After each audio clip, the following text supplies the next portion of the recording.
Yeah, it's interesting because this is the power play that one of the best in the world in the history of the game.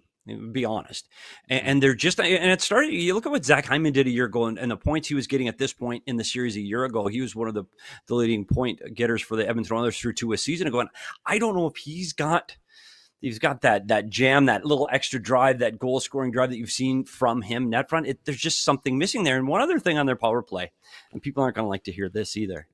And you saw it in game 2 against the LA Kings. Is Draisaitl starting to look tired?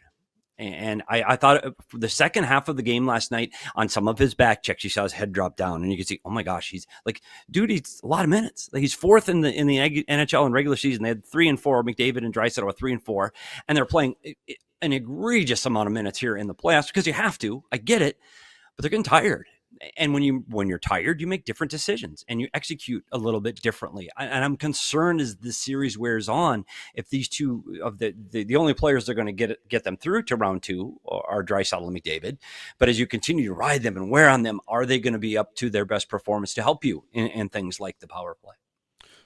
It seems like it would make more sense than just to split those two guys up, right? Like, obviously in game 1, they went to it more towards the end, and yesterday they went to it the whole game. Like, spreading them out seems to be a bit more of a recipe for success.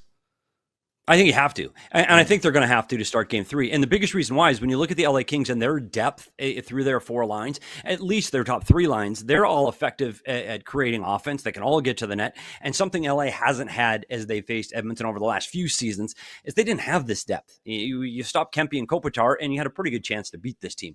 Byfield has taken a step forward this year. That second line with Fiala. Fiala's been playing outstanding for this team. I think they're deeper, and I think that you have to if you're Edmonton. You're not getting secondary scoring throughout this lineup. You're not. And they haven't. So I think you're right. I do think, though, when you're Chris Knobloch, is you look at this and you go, when we're not creating offense, our best opportunities to create offense and our best scoring chances are when they are both on the ice together. It just is. But I don't know if you can go to it too quickly. And I think you saw it in the comeback in game 1 when they were on the ice was tilted. But it was only when they were on the ice. And so what did you do? You kept putting them on the ice and putting them on the ice and putting them on the ice. And I understand that's great. And you can do that, and they're the best players and they give you the best opportunity to win. But you can't do that over and over again for 7 hockey games. You can't. You're going to wear those players out. It's a real tough spot he's in. You need him on the ice to score, but you also have to manage their minutes. And I know they can handle it. I know they can handle the load, but game 3, man, I agree. You have to spread it out. And I think you're going to have to stick with it for a while.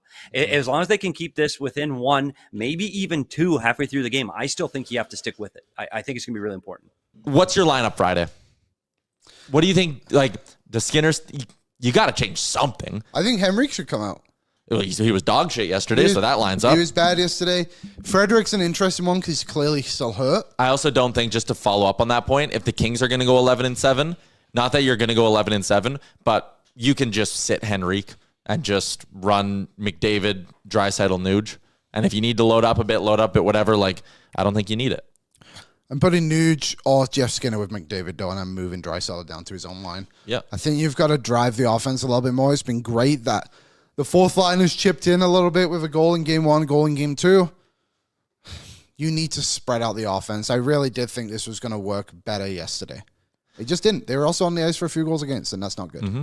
Yeah. So. What's up, Nation citizens? If you like that video, then you need to be subscribed to the Oilers Nation YouTube. Podcasts, live shows, exclusive interviews, and analysis. Everything you need from your favorite voices at Oilers Nation. And you don't want to miss any of it, so hammer that subscribe button.